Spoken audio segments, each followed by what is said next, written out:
बच्चा इस्लाम की फितरत के ऊपर और पैदाइशी तौर पर मुसलमान पैदा होता है, लेकिन उस बच्चे के माँ बाप उस बच्चे को यहूदी बना देते हैं, नसारा बना देते हैं, मजूसी बना देते हैं।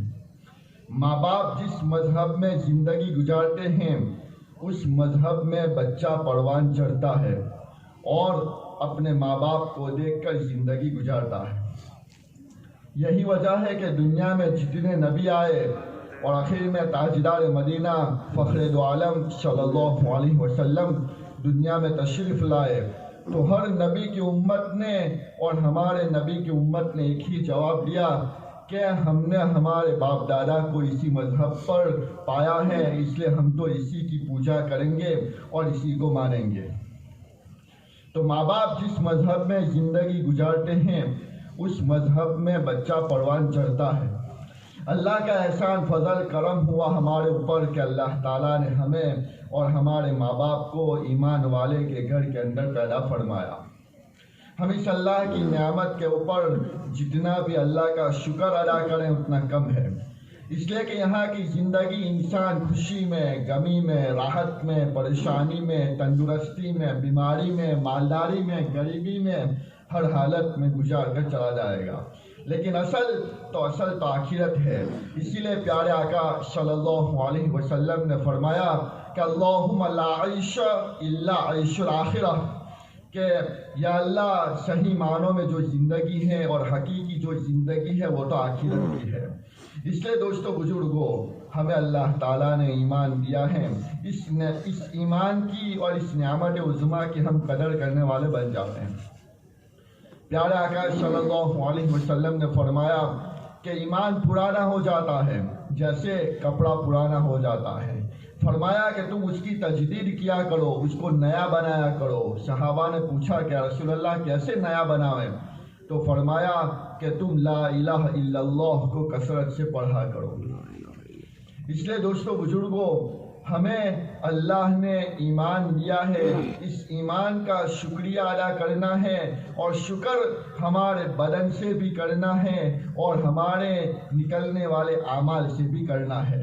ज़बान से भी अल्लाह का शुक्र अदा करना है और दिल से भी अल्लाह का शुक्र अदा करना है।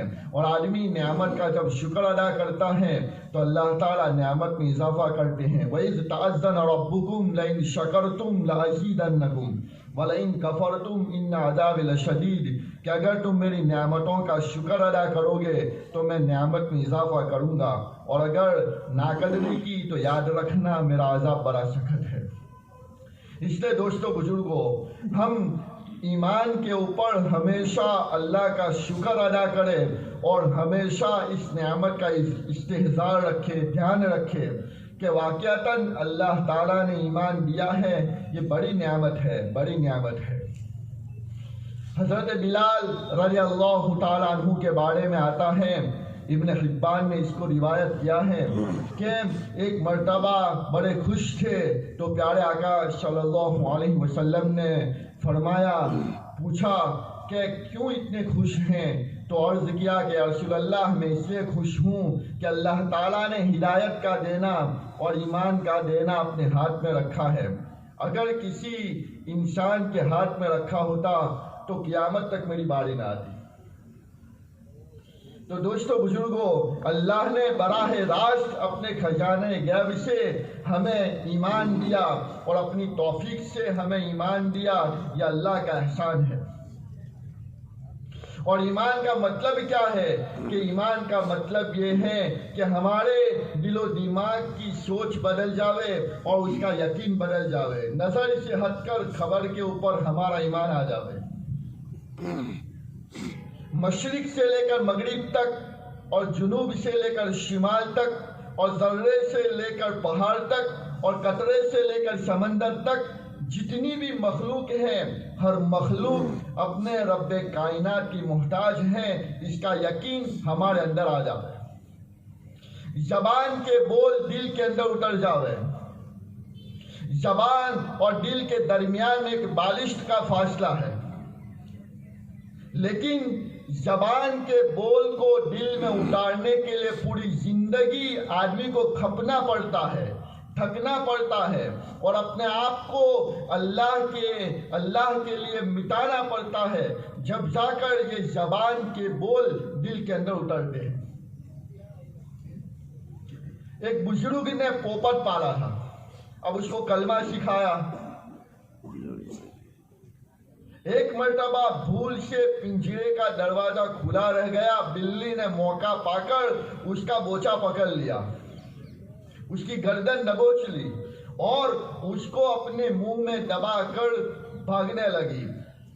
तो वो पोपट अपनी असली आवाज निकालने लगा। तो बुजुर्ग रोने लगे। किसी मुरीद ने कहा कि इसमें रोने की क्या बात है, दूसरा पोपट ले आएंगे। तो कहा कि मैं इसलिए नहीं रो रहा हूं कि पोपट चला गया, इसलिए रो रहा हूं कि उसको जो कलमा पढ़ाया था वो कलमा आखिरी उम्र में और आखिरी वक्त में उसकी जबान से क्यों नहीं निकला। ये डरने की बात है।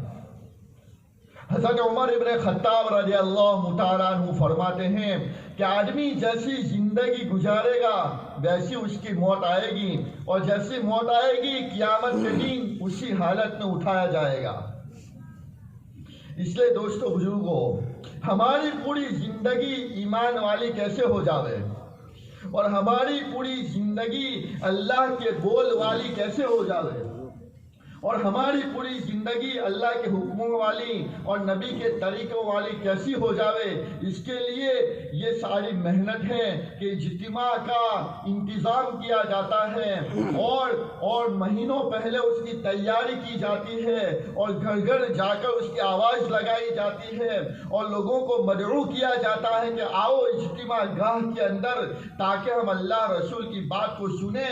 ये सारी मेहनत का लुबाब ये है दोस्तों बुजुर्गों कि हमारा ईमान मौत की बॉर्डर पर बच जावे, मौत की बॉर्डर के ऊपर हमारा ईमान बच जावे। हमारे शुमा पर कौन से सुरखाब के पड़ लगे हैं, जबकि इमाम अहमद इब्न हम्बल रहमतुल्लाहि अलैहि इस दुनिया से जा रहे थे तो घर वाले उनको कलमा तलकीन कर रहे थे। वो अपनी जबान से निकाल रहे थे कि ला अभी नहीं। घर वाले परेशान कि क्या बात है। जब उनको इफाका हुआ और जरा होश में आए तो पूछा कि अब्बाजान क्या बात है। बेटे ने पूछा तो कहा कि मैं तुम्हारे कलमे का इनकार नहीं कर रहा था, शैतान मलऊन मेरे सामने आया था और ये कह रहा था कि अहमद तू मेरे हाथ से निकल गया। तो कहा कि मैं उसकी बात का जवाब दे रहा था और ये कह रहा था कि अभी भी मुझे तेरे मकरो फरेब से इत्मीनान नहीं है जब तक आखिरी सांस बाकी है, जब तक आखिरी सांस बाकी है। इसलिए दोस्तों बुजुर्गों, हम इस बात के बारे में मुतमईन न रहें कि मैं तो ईमान वाला हूं, बख्श दिया जाऊंगा, जबकि प्यारे आका सल्लल्लाहु अलैहि वसल्लम ने अपनी लख्ते जिगर हजरत फातिमा ज़ोहरा रज़ियल्लाहु ताला अन्हा से फरमाया कि बेटी फातिमा इस भरम में मत रहना कि मैं तो नबी की बेटी हूँ, बख्श दी जाऊंगी, नहीं बल्कि अमाल करती रहना। ये हमारे लिए सबक है। वरना हज़रत फातिमा ज़ोहरा के बारे में हर जुमा को खुतबे में पढ़ा जाता है कि सय्यदतुन निसाए अहले जन्नह के जन्नत की औरतों की सरदार है। ये बात हुजूर ने फरमाई कि अमाल करती रहना। दोस्तों बुजुर्गों, ये आने वाली क़यामत तक की एक एक नस्ल और एक एक उम्मती के लिए सबक है कि मैंने मेरी बेटी फातिमा को इसलिए फरमाया था कि मेरा उम्मती इस भरम में न रहे कि मैं तो ईमान वाला हूँ। इसलिए दोस्तों बुजुर्गों, हमेशा आदमी अल्लाह ने जो ईमान दिया है वो ईमान का इस्तेहज़ार करता रहे और अपनी जबान के बोल को सही बोलता रहे, सही बोलता रहे। अल्लाह हमें माफ फरमावे। हमारे 24 घंटे के अंदर इतने जुमले हैं और इतने जुमले हैं कि अगर हम उसको तन्हाई में बैठकर सोचें तो ऐसा लग रहा है नौजुबिल्लाह कि ये खुद खुदाई का दावा कर रहा है कि मेरे बगैर तो घर नहीं चल सकता, और अगर मैं निकल गया तो मेरे घर वालों का क्या होगा, मेरी दुकान का क्या होगा, मेरी खेत खलियान का क्या होगा, मेरी जॉब का क्या होगा, मेरी नौकरी का क्या होगा। हालांकि अल्लाह ने फरमाया 12वें पारे के पहली ही आयत के अंदर कि हर मखलूक की रोजी का जिम्मा मैंने मेरे जिम्मे ले लिया है।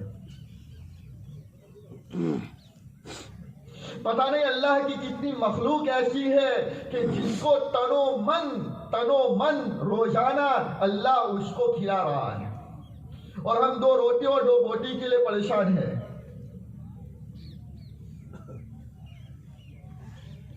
प्यारे आका सल्लल्लाहु अलैहि वसल्लम ने फरमाया कि अगर तुम अल्लाह की जात पर भरोसा करो ऐसा जैसा करने का हक है, तो अल्लाह तुमको रोजी देगा ऐसी जैसे परिंदों को देता है कि सुबह सवेरे वो अपने घोंसलों से और अपने घरों से खाली पेट निकलते हैं और शाम होते होते वो अपने घरों में पेट भरकर वापस लौटते हैं।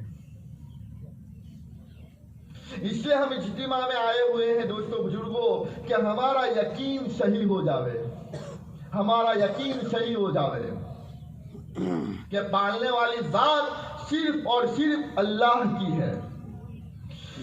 चूंकि हमारा ईमान कमजोर है, इसलिए बतकल्लुफ रोजाना अल्लाह के दीन की बात को और अल्लाह के बोल को बतकल्लुफ बोले कि खिलाता अल्लाह है, पिलाता अल्लाह है, रोजी अल्लाह देता है, जिलाता अल्लाह है, मारता अल्लाह है, इज्जत अल्लाह देता है, जिल्लत अल्लाह देता है, बीमारी अल्लाह देता है, शिफा अल्लाह देता है। इसलिए दोस्तों बुजुर्गों, बतकल्लुफ ईमान के बोल को बोलें,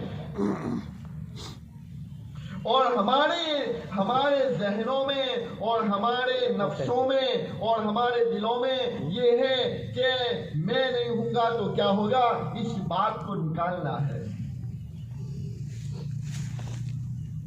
आदमी रात को दरवाजा बंद करता है तो आदमी दरवाजा बंद करते हुए सोचे कि हिफाजत करने वाला अल्लाह है।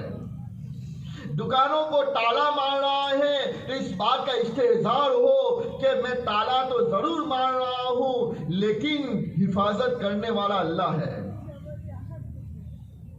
मैंने ठंडी के अंदर मेरी कान टोपी पहनी हुई है, या मैंने शाल ओढ़ी हुई है, या मैंने जैकेट पहना हुआ है, तो आदमी ये पहनते हुए ये सोचे कि ठंडी से बचाने वाला अल्लाह है। अगर अल्लाह न बचाने के ऊपर आ जावे तो कितना भी आदमी ओढ़ ले ठठरता है, कांपता है। इसीलिए प्यारे आका सल्लल्लाहु अलैहि वसल्लम ने अपनी दुआओं में एक दुआ तालीम फरमाई कि हाज़ल जुहदू वाले का तुकलान, कि या अल्लाह ये तो मेरी कोशिश है और भरोसा तेरी जात पर है, भरोसा तेरी जात पर है। इसलिए दोस्तों बुजुर्गों, ईमान का मकसद ये है कि दिलों का यकीन सही हो जावे, दिलों का यकीन सही हो जावे। नजर से कितना भी काम आसान क्यों ना लगता हो, लेकिन नजर अल्लाह की जात पर हो। हजरत मूसा अलैहिस्सलातु वस्सलाम सफर में निकले, अल्लाह ने हुक्म फरमाया था कि तुम सफर में निकलो, हमारे फुलाने बंदे से आपको मुलाकात करना है। तो साथ में जो खादिम थे हजरत यूशा बिन नून अलैहिस्सलाम, चूंकि बाद में अल्लाह ने उनको भी नबी बनाया था, अल्लाह ने फरमाया कि तुम अपने तोशे में मछली को लेना, मछली को। हज़रत मूसा अलैहिस्सलाम ने मछली का तोशा तैयार करवाया। अब ये टिफिन लेकर और सामान लेकर दोनों चलते रहे। दोपहर का वक्त हुआ तो हज़रत मूसा अलैहिस्सलाम ने फरमाया कि ए यूशा, इस मछली का ध्यान रखना। क्यों ऐसा फरमाया? इसलिए कि अल्लाह ताला ने फरमाया था कि ए मूसा, जहां ये मछली जिंदा होकर समंदर में छलांग मारेगी वो जगह पर हमारा बंदा मिलेगा। ये एड्रेस दिया हुआ था। ठीक है, अब चले तो आराम करने के लिए दोपहर में एक जगह के ऊपर पड़ाव डाला, समंदर का किनारा। तो मूसा अलैहिस्सलाम ने फरमाया कि इस मछली का ध्यान रखना। जब ये फरमाया तो हज़रत यूशा बिन नून, चूंकि वो नबी बनने वाले थे और बराह रास्त नबियों की तरबियत अल्लाह ताला अपनी जात से और अपने खजाने गैब से करते हैं, उन्होंने यूं कहा कि ये मूसा, आपने कोई बहुत बड़ा काम नहीं सौंपा। ये तो बहुत आसान है कि मछली का ध्यान ही खाली रखना है ना, आप बिंदास सो जाओ। रिवायतों में आता है कि हजरत मूसा अलैहिस्सलाम की आंख लग गई और हजरत यूशा जाग रहे थे। उन्होंने देखा, हजरत यूशा बिन नून अलैहिस्सलाम ने देखा कि मछली टिफिन में से निकली और जिंदा होकर छलांग मारी समंदर के अंदर और सुरंग बनाती हुई चली गई। पानी में आदमी पत्थर डालता है तो वो पत्थर कहाँ जाता है पता नहीं चलता, लेकिन अल्लाह की कुदरत के वो सुरंग बनाती हुई जा रही थी तो वो सुरंग भी नजर आ रही थी हजरत यूशा बिन नून को। खैर, वो मछली तो चली गई। हजरत मूसा उठे तो कहा कि चलो, तो चले। यहाँ पे वो कहना भूल गए कि या नबी अल्लाह, ये यहाँ पे ये मछली जिंदा होकर चली गई है, ये बताना भूल गए। दोस्तों बुजुर्गों, काम कितना भी आसान क्यों ना हो और काम कितना भी हमसे होने वाला क्यों ना हो, नजर अल्लाह की जात पर होनी चाहिए। चलते रहे। अब जब चले तो लंबा सफर हो गया। अब भूख का तकाजा हुआ। हजरत मूसा ने फरमाया कि लाओ, निकालो मछली तोशे में से। तो उन्होंने सर पकड़ कर फरमाया कि या नबी अल्लाह, मैं तो बताना भूल गया, आपको बताना भूल गया। इसलिए दोस्तों बुजुर्गों, हम अपने कामों के ऊपर नजर अल्लाह की जात पर रखें। अल्लाह ताला फरमाते हैं कि ए मेरे बंदे, एक तो तेरी चाहत है और एक तो मेरी चाहत है, होगा वही जो मैं चाहता हूं, होगा वही जो मैं चाहता हूं। अल्लाह फरमाते हैं कि अगर तूने वो काम कर लिया जो मैं चाहता हूं तो फिर मैं वो करूंगा जो तू चाहता है। फिर फरमाया अल्लाह ने कि अगर तूने मेरी चाहत के मुताबिक काम नहीं किया तो याद रखना, मैं तुझे तेरी चाहत की चीजों में थकाऊंगा, तेरी चाहत की चीजों में थकाऊंगा। फिर अल्लाह ताला कायदे कुल्लिया के तौर पर फरमाते हैं कि थकाने के बाद, और तुम कितना भी किसी काम में और चाहत की चीजों में थक लो, थकने के बाद होगा वही जो मैं चाहता हूं। इसलिए दोस्तों बुजुर्गों, आदमी अल्लाह की जात को हर हाल में अपने सामने रखे कि या अल्लाह मेरी क्या औकात है, या अल्लाह मेरी क्या हैसियत है, या अल्लाह मेरी क्या ताकत है। तौफीक देने वाला भी तू है और कामों को बनाने वाला भी तू है और कामों को बिगाड़ने वाला भी तू है, और जो कुछ भी मैं करूंगा वो तेरी ही तौफीक से और तेरी ही मदद से करूंगा।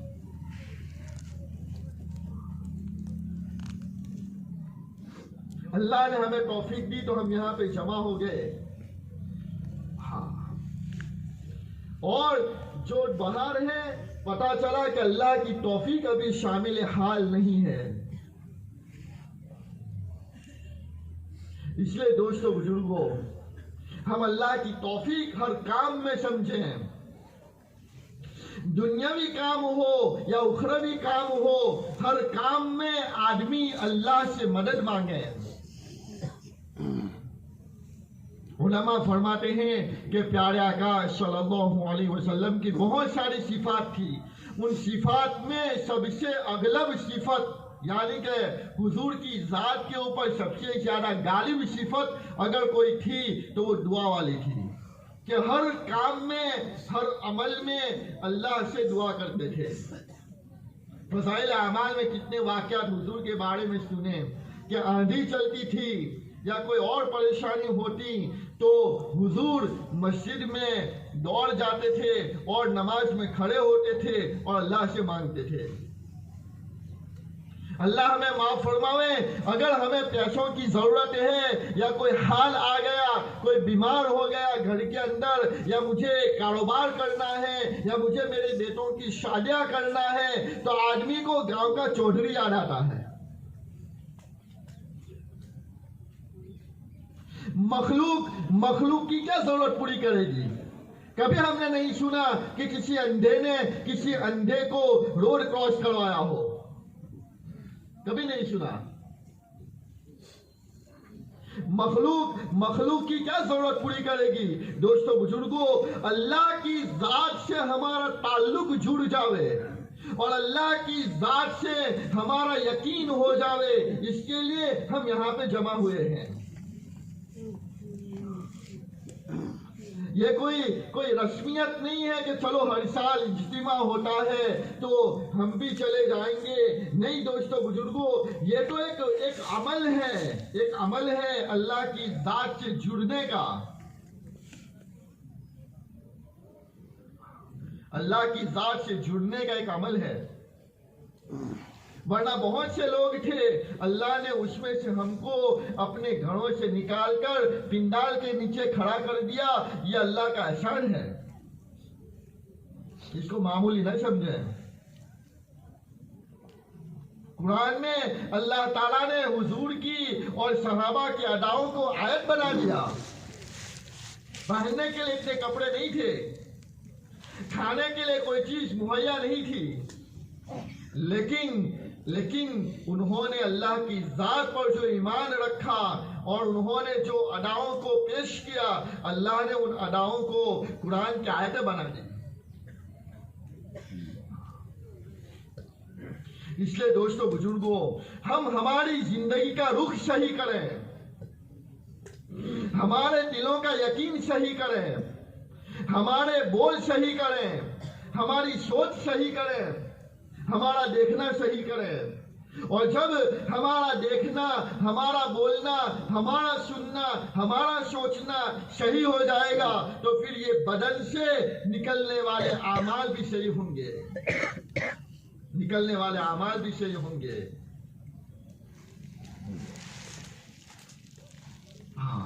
तो नजर आदमी की किसी चौधरी पर जाती है कि क्या करे, अब शादी आ रही है, या क्या करे कि अब मुझे कारोबार करना है, क्या करे कि बीमार हो गया है घर का आदमी, बीवी बच्चे, माँ बाप में से कोई, या खुद बीमार हो गया है, अब लंबा चौड़ा उसका खर्चा है, तो क्या करे कि जाओ फलाने चौधरी के पास।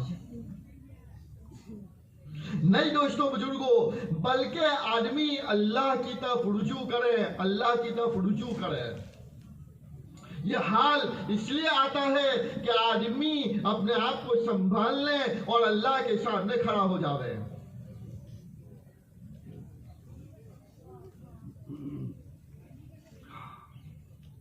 अल्लाह के सामने खड़ा हो जावे। और ये यकीन दोस्तों बुजुर्गों घर बैठे आदमी को नहीं मिलेगा।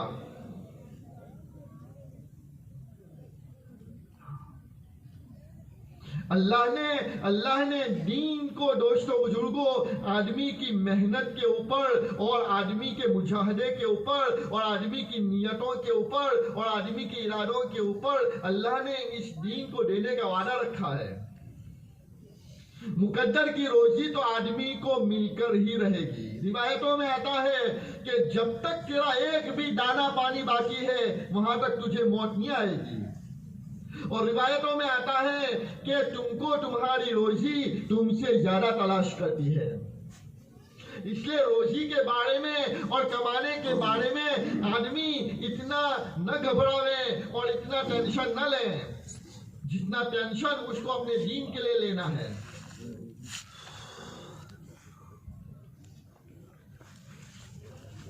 इसलिए दोस्तों बुजुर्गों, हमारे यकीन को सही करने के लिए आदमी अल्लाह के रास्ते में निकले हैं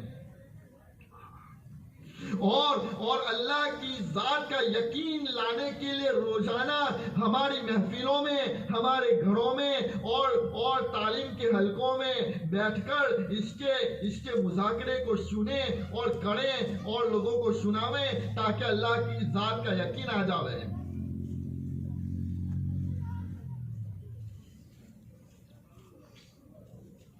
माफ फरमावे अल्लाह हमें कि हमारी नस्ल की नस्ल दोस्तों बुजुर्गों ईमान के बोझ से खाली है। 24 घंटा आदमी दुनिया को बोलता है, सुनता है, सुनाता है, समझता है, समझाता है, तो जिसकी वजह से दुनिया का नापाक यकीन हमारे दिलों के अंदर बैठा हुआ है।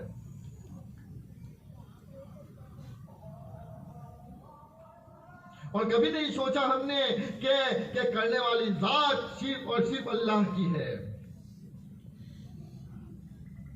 अल्लाह माफ फरमावे कि जबान पर बोल तो कभी कभी हो जाते हैं कि बेशक अल्लाह ही करता है, लेकिन दिमाग में फुतूर भरा हुआ है, फुतूर कि जिसकी वजह से उसकी नजर तो असबाब पर ही रहती है। बेशक अल्लाह ने असबाब को इख्तियार करने का हुक्म दिया है, लेकिन दोस्तों बुजुर्गों आदमी असबाब को इख्तियार करते करते कहीं मुसब्बिबुल असबाब को न भूल जावे, मुसब्बिबुल असबाब को न भूल जावे। इसलिए दोस्तों बुजुर्गों ये ईमान के मुज़ाकरे होते हैं। और दोस्तों बुजुर्गों अल्लाह के हुक्मों के साथ साथ सरवर कौनैन सल्लल्लाहु अलैहि वसल्लम का तरीका हमारी जिंदगी में लाना बहुत जरूरी है, बहुत जरूरी है। और सुन्नतों में अल्लाह ने आफियत रखी है। फैशन के दौर में आदमी अल्लाह के नबी की सुन्नतों को भूल जाता है और फैशन के दौर में आदमी अल्लाह के नबी की जिंदगी को भूल जाता है। ये हालात दोस्तों बुजुर्गों दुनिया में जो चल रहे हैं और आदमी मजबूर होता है लोगों के सामने हाथ फैलाने पर, ये इसलिए मजबूर होता है कि उसने हुजूर की जिंदगी को नहीं देखा, नहीं पढ़ा। ऐन सफर के दौरान में हुजूर ने निकाह फरमाए हैं।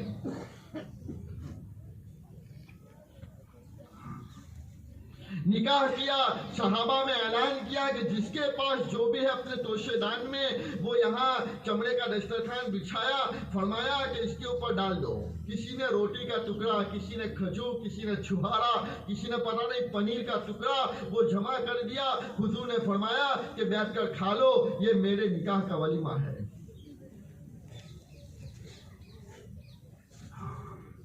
यहाँ तो पता नहीं आदमी लड़की को देखने के लिए जाता है, वहां से लेकर शादी होने तक लाखों रुपए का पानी होता है।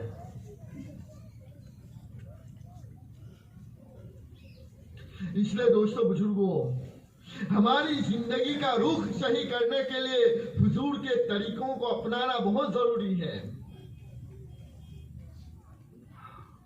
बहुत जरूरी है।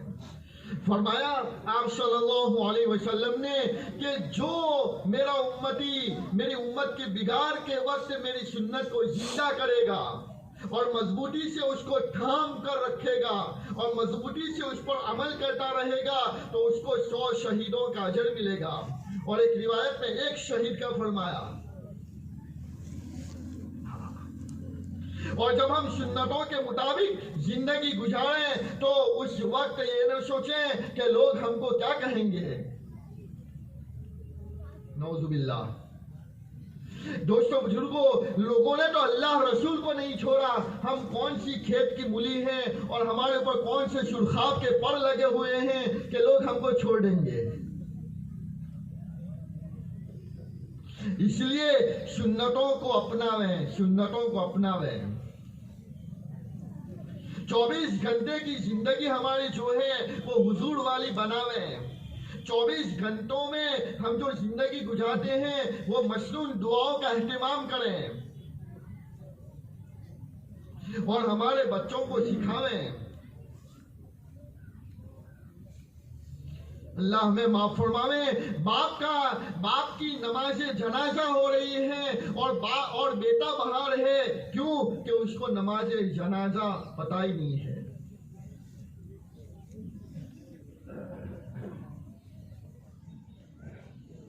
माँ बाप ने अपने औलाद को दुनिया का हर हुनर दे दिया और माँ बाप ने बेटे को पता नहीं दुनिया के एतबार से क्या क्या दे दिया, लेकिन जो देना था उसमें उसने उसके ऊपर जुल्म किया, उसे दीन नहीं दिया। दवा की तलाश में रहा मैं, दुआ को छोड़कर दुनिया में रह न सका मैं, खताओं को छोड़कर हैरान हूं मैं अपनी हसरतों पे इकबाल। हर चीज खुदा से मांग ली मगर खुदा को छोड़कर। इसलिए दोस्तों बुजुर्गों, हुजूर के तरीकों को अपनाना ये हमारी जिंदगी का बहुत बड़ा हिस्सा है।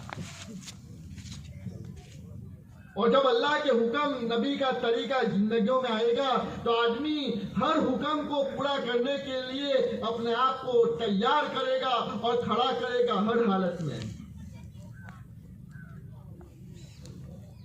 जैसे सहाबा ने हुजूर से फरमाया कि या रसूलल्लाह आप जरा भी चिंता न करें, आप जरा भी फिक्र न करें, हम बनी इसराइल की तरह नहीं करेंगे कि उन्होंने अपने नबी से कहा था कि आप और आपका रब चाहे कि जिहाद के लिए निकलो और फुलाने काम के लिए निकलो, हम ऐसा नहीं करेंगे। हम तो हर हालत में तुम्हारा साथ देंगे, तुम्हारा साथ देंगे। और दिया। इसीलिए प्यारे आका सल्लल्लाहु अलैहि वसल्लम ने फरमाया कि सहाबी कन नुजूम, कि मेरे सहाबा तो सितारों के मानिंद है। उनमें से किसी एक की भी तुम पैरवी कर लोगे तो मंजिल मकसूद तक पहुंच जाओगे। इसलिए दोस्तों बुजुर्गों, देखा देखी वाला हम अमल न करें और देखा देखी वाली जिंदगी न गुजारें। प्यारे आका सल्लल्लाहु अलैहि वसल्लम ने जिंदगी जीने का बेहतरीन नुस्खा बताया कि दीन के बारे में अपने से ऊपर के लोगों को देखो और दुनिया के बारे में अपने से नीचे के लोगों को देखो। साइकिल वाला बाइसिकल वाले को ना देखें और बाइसिकल वाला फोर व्हील वाले को ना देखें और फोर व्हील वाला मर्सिडीज वाले को, BMW वाले को, ऑडी वाले को ना देखें। इसीलिए प्यारे आका सल्लल्लाहु अलैहि वसल्लम ने दुआ फरमाई और हमें दुआ सिखाई, अल्लाह जज़ाए खैर अता फरमाए और बेहतरीन बदला अता फरमाए। प्यारे आका को फरमाया कि या अल्लाह, तूने मुझे जो रोजी दे रखी है उसमें मुझे कनात की तौफीक अता फरमा और उसमें बरकत डाल दे। आदमी कसरत देखता है, कसरत, और बरकत नहीं देखता और कभी बरकत को सोचा भी नहीं है कि बरकत किसको कहते हैं।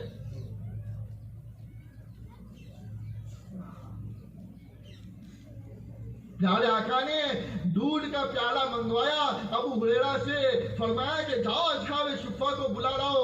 जिस वक्त वो बुलाने गए 70 यानी 70 सहाबा थे। वो अबू हुरैरा जा रहे हैं कि भला एक तो दूध का प्याला है और दूध भी कितना रुकना है, किसका भला होगा। लेकिन हुजूर ने फरमाया है अब मुझे चाहे न चाहे जाना ही है। गए, अब वो जा रहे थे, फिर ख्याल आया कि मुझे ही कहेंगे कि तुम पिलाओ, मुझे ही कहेंगे कि तुम पिलाओ। गए, बुला कर लाए, सब लाइन से बैठ गए हुजूर की बारगाह में। फरमाया हुजूर ने कि लो पिलाओ। हर शराबी ने प्याला हाथ में लिया और उसको पीना शुरू किया, यहां तक के पेट भर गया। फिर दूसरे को, तीसरे को, 70 सहाबा ने पिया। हुजूर ने प्याला अपने हाथ में लिया और फरमाया कि अबू हुरैरा अब तो तुम और मैं दो ही बाकी है। कहा कि बेशक या रसूल अल्लाह। कहा कि लो पियो। तो अबू हुरैरा फरमाते हैं कि मैंने पिया। फिर फरमाया कि पियो, तो मैंने और पिया। हुजूर ने फरमाया और पियो, तो मैंने और पिया।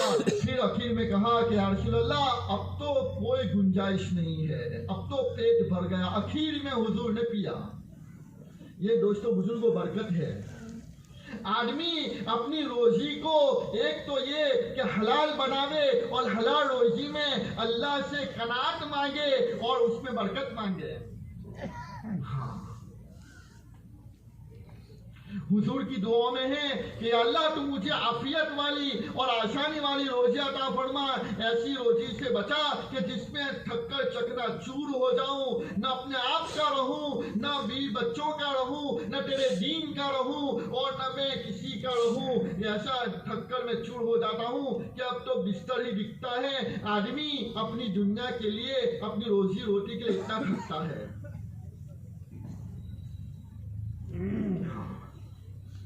ये तो हिंदुस्तान में है। अगर इंग्लैंड, अमेरिका, कनाडा चला गया तो उसकी बीवी को भी उसको तो काम करना है।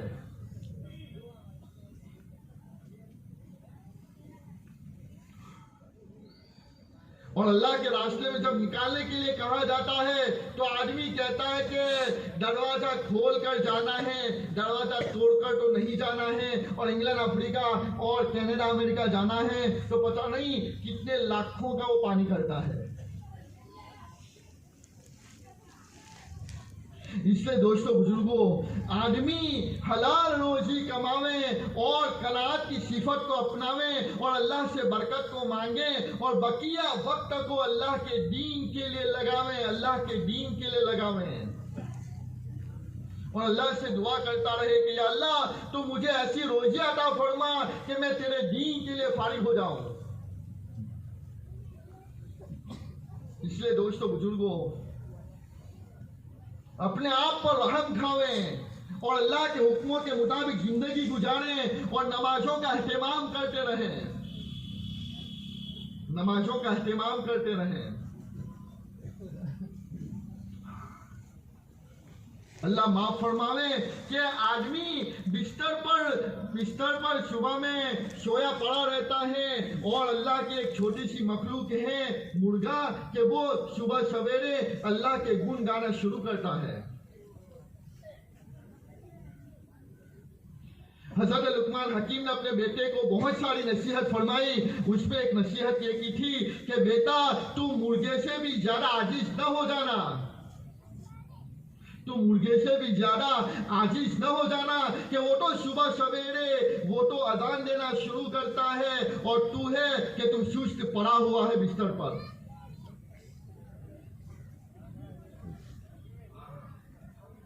इसलिए दोस्तों बुजुर्गों, नमाजों का एहतमाम हो, हमारी सुबह का आगाज और हमारे दीन की शुरुआत अल्लाह के हुक्म से हो।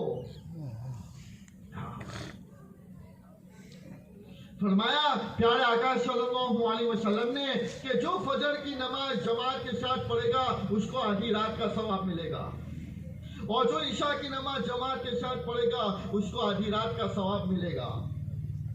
गोया पूरी रात का सवाब है और उसका सोना मुफ्त में रहा।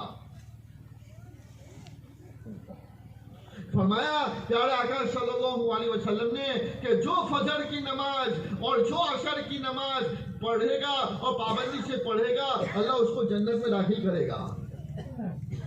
पढ़ना तो पांचों है, ऐसा न समझे कि चलो दो ही पढ़ना है। पढ़ना तो पांचों हैं। ये दो नमाजों का खास तौर से इसलिए जिक्र फरमाया दोस्तों बुजुर्गों कि फजर सोने का वक्त है और असर कारोबार का वक्त है।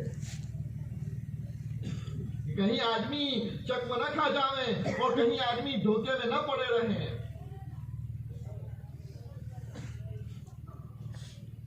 नमाजों का एहतमाम हो और नमाजों को खुशू खुजू वाली पढ़ने का एहतमाम हो और ध्यान लगन के साथ तवज्जो के साथ पढ़ने की फिक्र हो।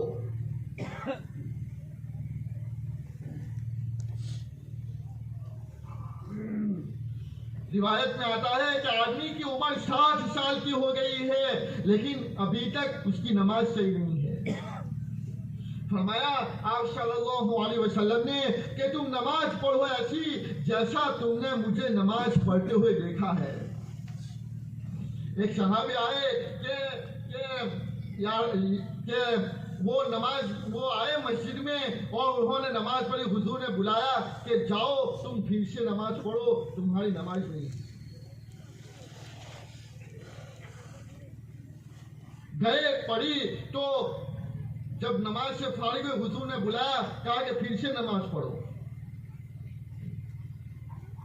दूसरी मर्तबा उन्होंने जाकर नमाज पढ़ी कि ऐसा ही हुआ। हुजूर ने फरमाया कि फिर से पढ़ो। 3 मर्तबा हुआ।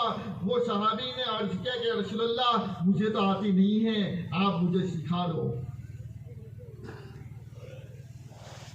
ये तलब है, तलब कि आदमी को बगैर तलब का इल्म नहीं मिलेगा और आदमी को बगैर तलब का अल्लाह के हुक्म पर चलना ऐसा नहीं होगा। हम तो अल्लाह माफ फरमावे नमाज बरसों से पढ़ते हैं, जो नहीं पढ़ते वो तो सिरे से पढ़ते ही नहीं हैं और जो पढ़ते हैं उन्होंने कभी अपने मोहल्ले के इमाम के पास या किसी आलिम के पास या किसी हाफिजी के पास बैठकर कभी नमाज सही करने की हमने फिक्र नहीं की।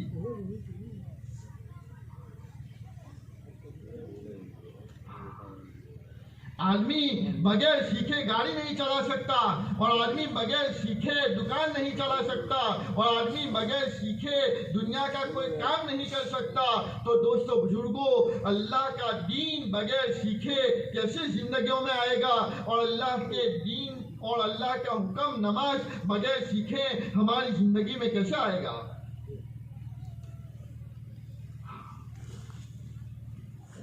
कि आदमी अपने आप को नमाजी समझता है लेकिन उसकी नमाज कितनी सही है। दोस्तों बुजुर्गों, तन्हाई में आदमी सोचे अल्लाह के रास्ते में इसीलिए निकाला जाता है कि हमारा तकबीर उला कहने से लेकर सलाम फेरने तक हर हुक्म और हर रुकन सही हो जाए। अल्लाहुम्मा इन्नी ज़लमतु नफ्सी में वरहमनी इन्नका अंतल गफूरुर रहीम है। वरहमनी के वाव को रो के साथ मिलाना है और आदमी बरसों से वरहमनी पढ़ता है, वरहमनी पता ही नहीं है।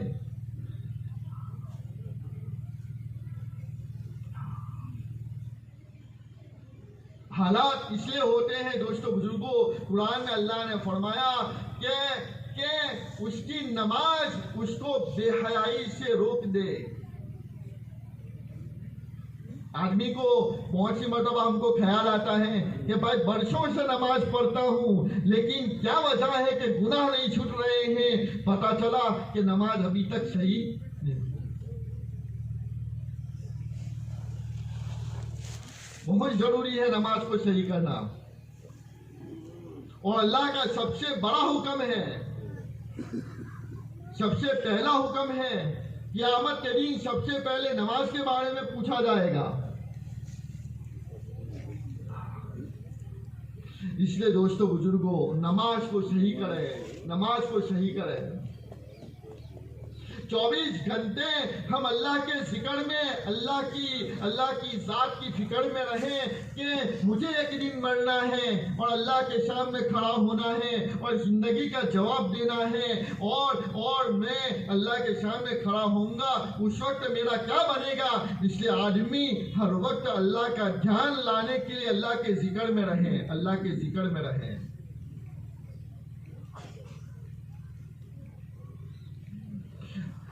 अल्लाह ने हमको दो चीजों से पैदा किया, दो चीजों से।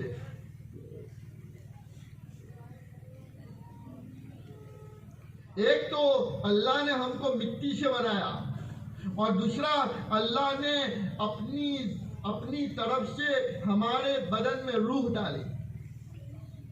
ये दूसरी चीज फरमाया कि चूंकि बदन को अल्लाह ने मिट्टी से बनाया है, इसलिए उसकी जितनी बदन की जरूरतें हैं वो जमीन से जोड़ दी। आदमी चलता है जमीन पर, आदमी खाता है जमीन पर बैठकर, और आदमी सोता है जमीन पर, आदमी मकान बनाता है जमीन पर, और आदमी अपना जो गल्ला निकलता है खाने के लिए वो भी जमीन से निकलता है, पानी भी जमीन से निकलता है, और आदमी की जितनी जरूरतें हैं हम देखें तो जमीन से पूरी हो रही है। अगर बदन को वक्त पर उसकी जरूरत पूरी न हो तो ये तिल मिला उठेगा, और फिर भी अगर न मिले उसकी जरूरत की चीजें, एक वक्त आएगा कि वो मर जाएगा।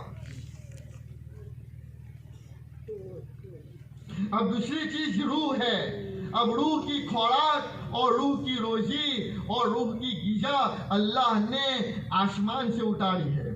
क्योंकि अल्लाह ने अपनी तरफ से रूह को फूंका है और आसमान से फूंका है। अब अल्लाह ने रूह की गिजा भी आसमान से उतारी कि कुरान आसमान से उतारा, नमाज और जितने अहकामात हैं आसमान से उतारे। अल्लाह ने जिक्र का हुक्म दिया, वो अपनी तरफ से आसमान से उसका हुक्म उतारा। दोस्तों बुजुर्गों, अगर ये रूह को वक्त पर उसकी गिजा नहीं मिलेगी तो ये आवारा होगा, ये बेचैन रहेगा। कहते हैं ना कि सारी चीजें मुहैया होने के बावजूद दिल में सुकून नहीं है, सुकून।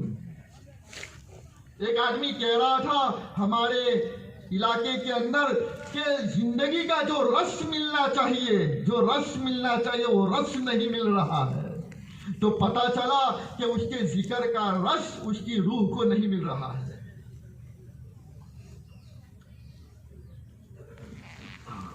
इसलिए अल्लाह का जिक्र है। फरमाया अल्लाह ने डंके की चोट काला बिज़िक्रिल्लाहि तत्मइन्नुल कुलूब, के दिल के कानों से सुनो, तुमको अगर सुकून मिलेगा तो वो हमारे जिक्र से ही मिलेगा। चाहे दुनिया के कितने भी नक्शो निगार में आदमी जिंदगी गुजारता हो, लेकिन सुकून तो हमने हमारे जिक्र में रखा है। इसलिए आदमी सुबह शाम अल्लाह का जिक्र करे। और बुजुर्गों ने आदत डालने के लिए, दोस्तों बुजुर्गों, हमको तीसरा कलमा दिया है। हाँ, कि आदमी अल्लाह का ध्यान जमाते हुए और माने का इस्तेजार करते हुए कि सुभान अल्लाह वल्हम्दुलिल्लाह वला इलाहा इल्लल्लाह वल्लाहु अकबर, इतने भारी ये कलिमात हैं कि अगर आदमी तन्हाई में सोचे तो उसका तसव्वुर नहीं कर सकता कि सुभान अल्लाह का क्या माना है।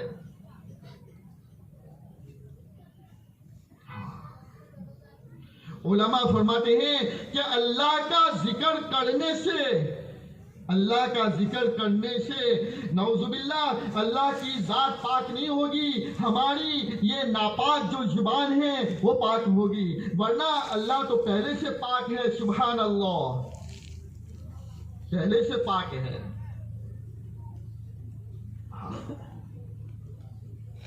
हमारी ये गंदी जबान कि जिसको हमने झूठ से, चुगली से, गिबत से और पता नहीं गाली गलौज से और पता नहीं किस किस बातों से उसको गंदा कर दिया है, तो वो हमारी जबानें अल्लाह के जिक्र से पाक हो जाएगी, पाक हो जाएगी। जब माँ के पेट में बच्चा बनता है तो जब बच्चा पैदा हो जाता है और जन्म देता है तो उसके साथ एक छोटी सी पाइप जैसा निकलता है, उसकी नाक के साथ। कभी सोचा कि ये क्या है? दोस्तों बुजुर्गों, जब माँ उम्मीद से होती है तो उसका जो एमसी होता है वो बंद हो जाता है। वो क्यों बंद होता है? वो नापाक खून से अल्लाह ताला बच्चे की परवरिश करता है माँ के पेट में, माँ के पेट में। और दोस्तों बुजुर्गों, वो परवरिश वो खून से होती है। अल्लाह की गयूर जात ने ये गवारा नहीं किया कि ये दुनिया में जाकर इस जबान से मेरा नाम लेगा तो मैं वो नापाक खून उसके मुंह से उसके पेट में दाखिल करूं। इसलिए दोस्तों बुजुर्गों, वो एक पाइप जैसा बना दिया कि वहां से वो माँ का नापाक खून पहुंचता है और बच्चे की परवरिश होती है। दोस्तों बुजुर्गों, हम कभी सोचें कि अल्लाह ने माँ के पेट में नापाकी से और गंदगी से मेरी जबान को, मेरे मुंह को बचाया। अब मैं दुनिया में बड़ा होकर पता नहीं कितने अल्लाह के खिलाफ के बोल रहा हूँ, कितनी गालियां दे रहा हूँ और कितनी गंदी बातें जबान से निकाल रहा हूं। इसलिए दोस्तों बुजुर्गों, अल्लाह का जिक्र करते रहें, दुरूद शरीफ पढ़ते रहें कि प्यारे आका के हम पर बेशुमार एहसान आते हैं।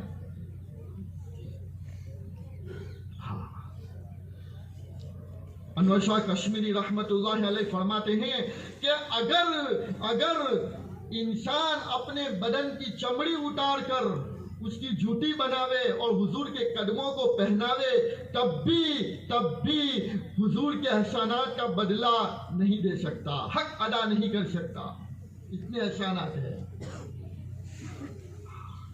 रोजाना दुरूद पाक का तोहफा हुजूर की बारगाह में पेश करते रहें और खास तौर से जुमा के दिन, और आज जुमा का दिन है,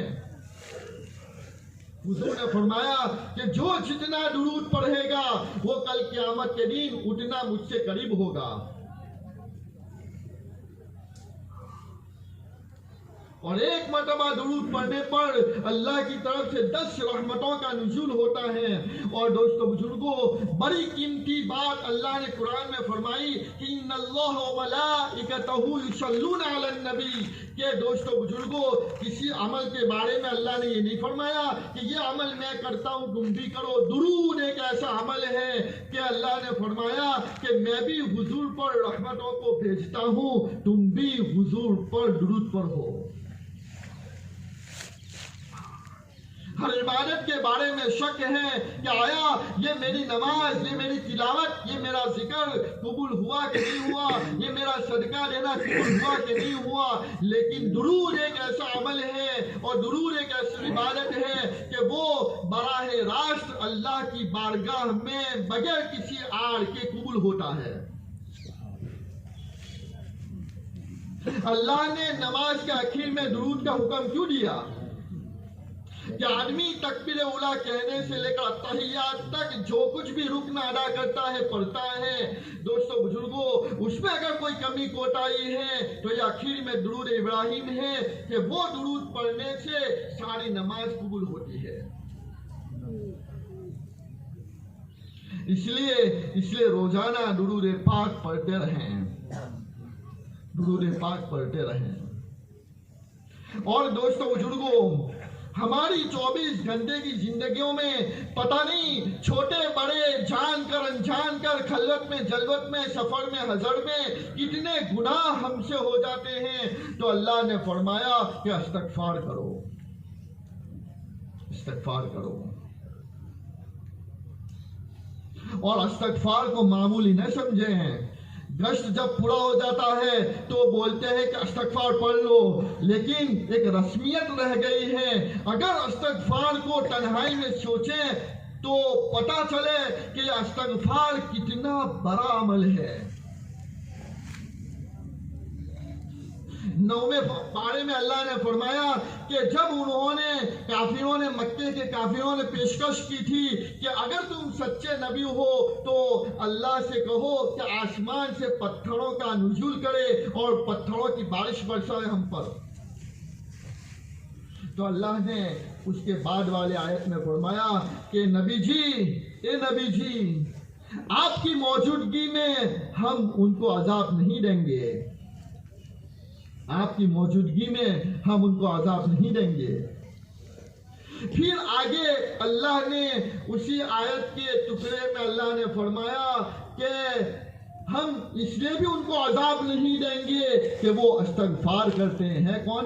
काफिर। लेकिन इस्तगफार क्या इस्तगफार करते थे वो?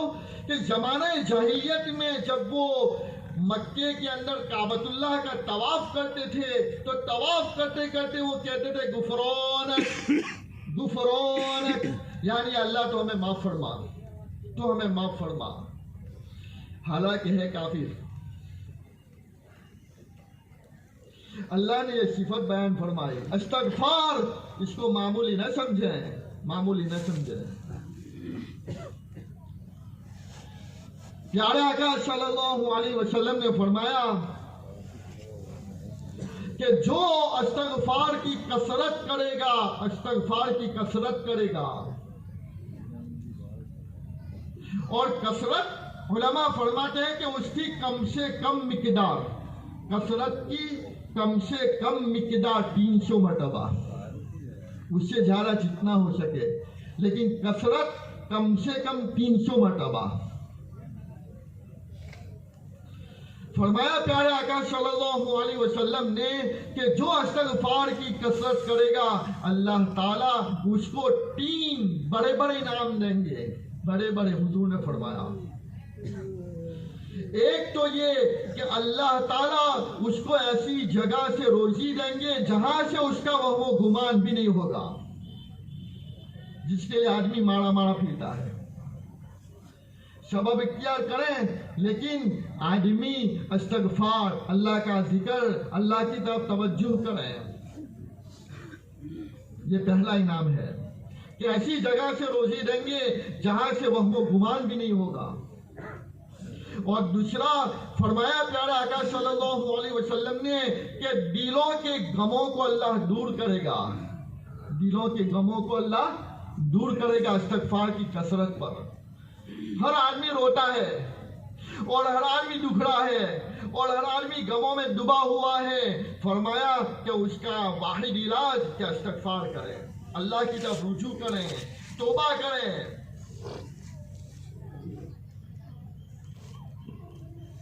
और तीसरा इनाम फरमाया प्यारे आका सल्लल्लाहु अलैहि वसल्लम ने कि हर तंगी में अल्लाह रास्ता निकालेगा। मैंने अल्लाह के रास्ते में 4 महीना जाने के लिए इरादा किया है, लेकिन क्या करूं कि फुलानी तंगी है, फुलाना कर्जा है, फुलाना बीमार है, फुलाना मसला है। फरमाया कि आदमी इस्तगफार की कसरत करता रहे, अल्लाह से मांगता रहे, अल्लाह तंगियों को दूर करेगा, तंगियों को दूर करेगा। इसलिए दोस्तों बुजुर्गों, इस्तगफार करते रहें। रोजाना हमारे दीन की शुरुआत सूरह यासीन से हो, सूरह यासीन से हो। हदीस में आता है कि जो सूरह यासीन को पढ़ता है सुबह के अंदर, अल्लाह ताला पूरे दीन के हवाइज को, जरूरतों को पूरा करता है। लेकिन क्या करे, अल्लाह माफ फरमावे। जब यासीन पढ़ने का वक्त होता है तो हम तो गफलतों की नींद में होते हैं। हालांकि प्यारे आका सल्लल्लाहु अलैहि वसल्लम ने फरमाया कि अल्लाह ने मेरी उम्मत की सुबह में बरकत डाली है, मेरी उम्मत की सुबह में बरकत डाली है। और एक जगह दुआ की है कि अल्लाह मेरी उम्मत की सुबह में बरकत डाल दे। हमने सुबह की बरकतों को नहीं पहचाना और हमने सुबह की बरकतों को नहीं जाना। दोस्तों बुजुर्गों, अल्लाह ने उसमें क्या क्या बरकतें रखी है। इसलिए रोजाना रात को जल्दी सोने के आदी बने और रोजाना सुबह में जल्दी उठने के आदी बने।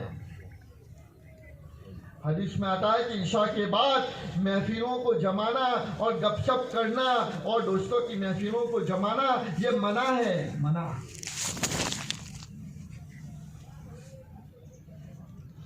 अल्लाह माफ फरमावे।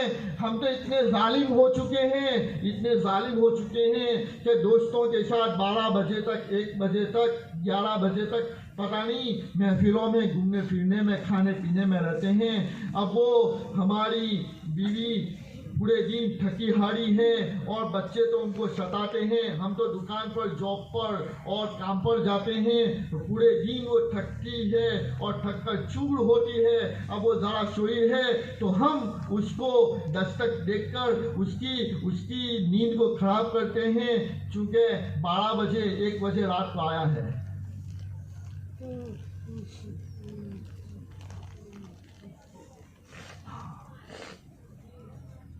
इसलिए दोस्तों बुजुर्गों, अपने आप को संभालें और अपने आप को सही करने की फिक्र करें। कब तक हमारी जिंदगियां गफलतों में गुजरेगी और कब तक हमारी जिंदगियां अल्लाह के हुक्मों के खिलाफ गुजरेगी। इसलिए रात को जल्दी सो जावें और दिन में जल्दी उठ जावें और तहज्जुद के अंदर अल्लाह के सामने खड़े हों। लंबी रातें हैं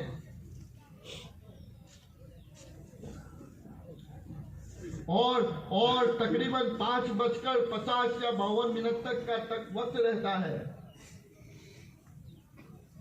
आदमी 11 बजे भी सोएगा और 4 बजे उठेगा तो 5 घंटे की नींद मिल जाएगी, और अगर 4:30 बजे उठेगा तो उसको 5.5 घंटे की नींद मिलेगी। और आखिरी दर्जे में 5 बजे भी अगर वो उठेगा और 15-20 मिनट पेशाब पानी का वक्त निकाल कर वो आधा घंटा भी अल्लाह के सामने खड़ा होगा, 6 घंटे की नींद मिल जाएगी और वो अल्लाह के सामने यकसुई के साथ और तन्हाइयों में अल्लाह के सामने रोएगा।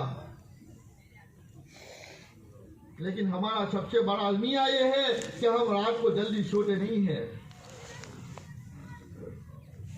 जिंदगी में बहुत सी बातें ऐसी होती है कि आदमी न कह सकता है न सह सकता है। वो किसको कहेगा कि वो अपने रब्बे कायनात को कहेगा कि या अल्लाह तू ही मेरी जिंदगी का सहारा है। एक बुजुर्ग के पास एक आदमी आया कि अल्लाह के बंदे आप मेरे लिए दुआ कीजिए कि घर में तंगी चढ़ रही है और कुंबा ज्यादा है, बच्चे ज्यादा हैं, घर में क्या है कि तंगी चढ़ रही है, दुआ करें। तो बुजुर्ग ने फरमाया कि जिस दिन तेरे घर में आता न हो उस दिन अगर तो अल्लाह के सामने हाथ उठाकर दुआ करेगा तो उस वक्त की दुआ मेरी दुआ से अफजल और बेहतर होगी। कोई आदमी आया कि दुआ कर दे मौलवी साहब, तो हम तो दुआ कर देंगे। कोई तुम्हारे पास आया दुआ तो कर देंगे, लेकिन जो कैफियत उसके दिल की अल्लाह के सामने रोने की उसको खुद होती है वो हमको नहीं होगी। इसलिए दोस्तों बुजुर्गों, दुआओं का एहतमाम हो। हुजूर ने फरमाया कि हर फर्ज नमाज के बाद एक मकबूल दुआ लिख दी जाती है, अल्लाह की तरफ से ऑफर मिलती है। लेकिन पता नहीं कौन सी ट्रेन छूट जाती है, कौन सा प्लेन छूट जाता है और पता नहीं कौन सा दोस्त हमारे फिराक में खड़ा है कि जिसकी वजह से सलाम फेरकर हमको ये भी पता नहीं है कि मेरी तस्बीहात बाकी है। मैं अल्लाह के सामने कम से कम 2-3 मिनट 5 मिनट के लिए हाथ उठा लूं कि अल्लाह की तरफ से ऑफर है। जियो का कार्ड जब नया नया निकला था तो पता नहीं मालदार, गरीब, अनपढ़, पढ़ा लिखा और काला घोड़ा हर आदमी लाइन में खड़ा है। क्यों? उसकी ऑफर है, जियो डिजिटल लाइफ।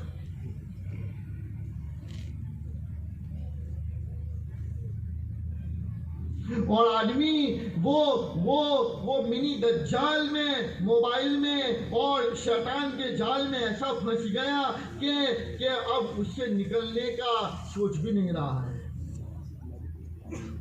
इंटरनेट का माना मालूम है? इंटरनेट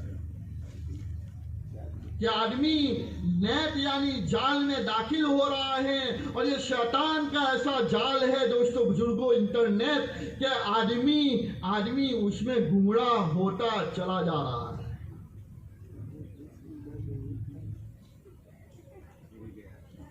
जहां फितनों से बचने की दुआ करते हैं, वहां मोबाइल के फितने से बचने की भी जरूर दुआ करें।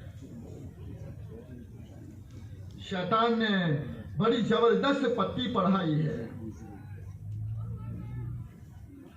हमारे असलाफ ने किताबों को लिख लिख कर अपनी उंगलियों को घिस डाला और अपनी जिंदगियों को निचोड़ डाला। अब ये ऑफिस में बैठकर या अपने घर में एसी रूम में क्या है कि टाटिया पर टाटिया चढ़ाकर और ब्रिस्टॉल फूंकते हुए वो कोई हदीस पढ़ रहा है। उसको पता ही नहीं है कि ये हदीस मुझ तक कितनी मेहनत से आई है।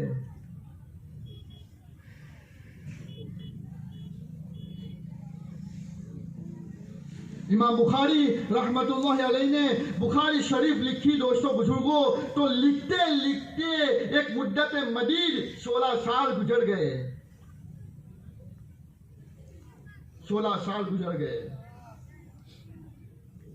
गुसल करते थे हदीस को लिखने से पहले, तवाफ करते थे, 2 रकात पढ़ते थे, फिर हदीस लिखते थे, फिर दूसरी हदीस के लिए फिर गुसल करते, फिर तवाफ करते, फिर नमाज पढ़ते, फिर हदीस लिखते। 16 साल गुजर गए। आखिरी जमाने में बीमार हुए तो जैसे लेबोरेटरी होती है पेशाब की, खून की, तो जब उनका पेशाब हकीम के सामने ले जाया गया तो वो पेशाब को देखकर हकीम ने यूं कहा कि ऐसे आदमी का पेशाब है जिसने 40 साल से रोटी को सालन के साथ नहीं खाया।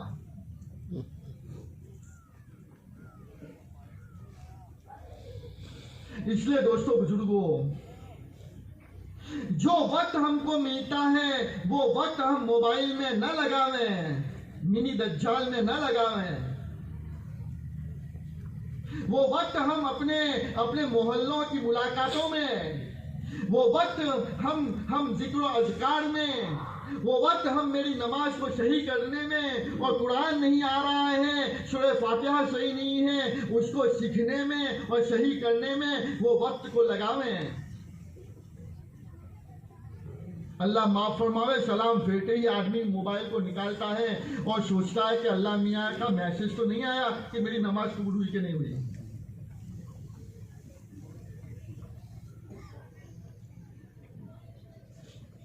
इसलिए दोस्तों बुजुर्गों, नमाज पढ़कर हम तस्बीहात को पढ़ें और तस्बीह फातिमा 33 मरतबा सुभान अल्लाह और 33 मरतबा अल्हम्दुलिल्लाह और 34 मरतबा अल्लाहु अकबर, इसको पढ़कर अल्लाह से दुआ करें। जरूर भी जरूर अल्लाह दुआ को कबूल करेगा।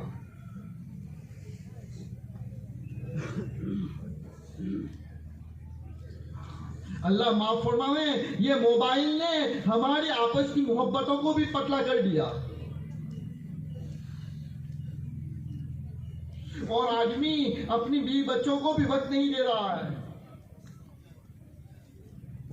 और आदमी अपने दोस्त यारी जो थी वो दोस्ती का हक भी अदा नहीं कर रहा है। कि आदमी रातों में 2-4 आदमी, एक तो बैठना नहीं है, अब बैठ गया है तो हर एक के हाथ में मोबाइल है और वो किसी को पता ही नहीं है कि कौन आया कौन गया और वो अपनी दुनिया में मस्त है।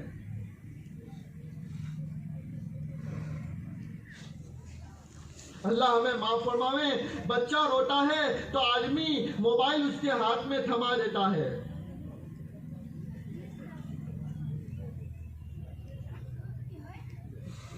इसलिए दोस्तों बुजुर्गों, मोबाइल का इस्तेमाल कम करें। अगर हम थोड़ी देर के लिए सोचें और सर्वे करें कि जितना वक्त हम मोबाइल को देते हैं 5 घंटा 6 घंटा, कोई तो 10 घंटा, कोई तो पूरी रात पबजी खेलने में, अगर इतना वक्त अगर हम कुरान को देते तो बच्चे से लेकर बुढ़े आदमी तक घर में हाफिज होता, घर का हर फर्द हाफिज होता अगर मोबाइल के वक्त का सर्वे करे तो।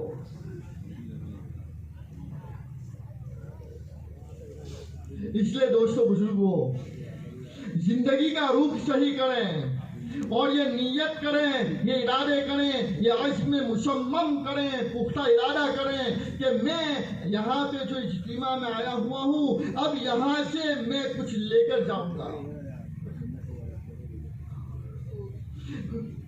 मैं मेरी जिंदगी का रुख सही करने के लिए अल्लाह के रास्ते में निकलूंगा। मैं मेरी निजी जिंदगी और मैं मेरी पड़ोस वाली जिंदगी, मोहल्ले वाली जिंदगी, घर वाली जिंदगी, बीवी बच्चों की जिंदगी, ये सारी जिंदगियों के अंदर जो मैं रह रहा हूँ वो जिंदगी का रुख सही करूंगा। इसके लिए अल्लाह के रास्ते में निकलूंगा। निकलोगे? अरे निकलोगे? मोमिन की नीयत उसके अमल से बेहतर है। आदमी डर डर का इंशाअल्लाह बोलता है कि कहीं कबूल हो गया तो मेरे को तो 4 महीना जाना पड़ेगा। हालांकि अगर आदमी अल्लाह के रास्ते में निकलता है तो उसकी जिंदगी का एक्सरे होता है, MRI होता है और पता चलता है जब कोई बीमारी, सर क्यों दुख रहा है और पेट क्यों दुख रहा है और ये मेरी कमर क्यों दुख रही है, जब उसका गोलियां खा खा कर थक जाता है, बीमारी पकड़ में नहीं आती, तो अब डॉक्टर बोलता है कि अब इसका एक्सरे करवाना पड़ेगा। और जब वो एक्सरे करता है, MRI करता है, उसके बदन की जांच करता है, अब वो बीमारी पकड़ में आती है कि उसके मुताबिक वो इलाज शुरू करता है। अल्लाह के रास्ते में 4 महीने जब 120 दिन आदमी अल्लाह के रास्ते में चलता है तो उसको उसकी नमाजों का एक्सरे होता है कि बरहमनी पढ़ना है कि वरहमनी पढ़ना है।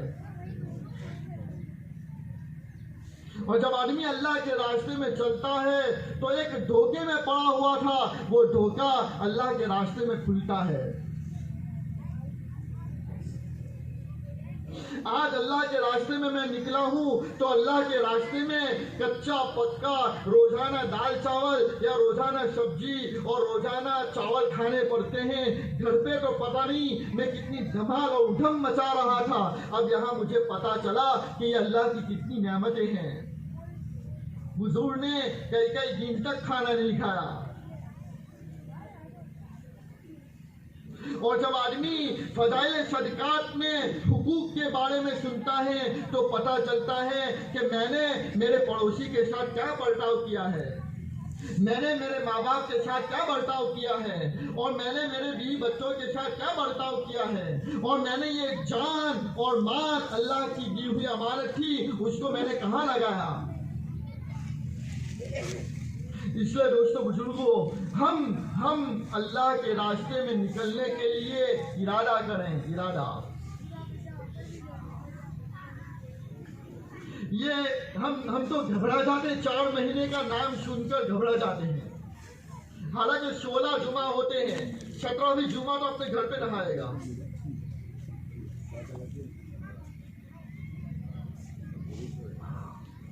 पता नहीं जिंदगी के कितने 4 महीने हमने कहां पे लगा दिए।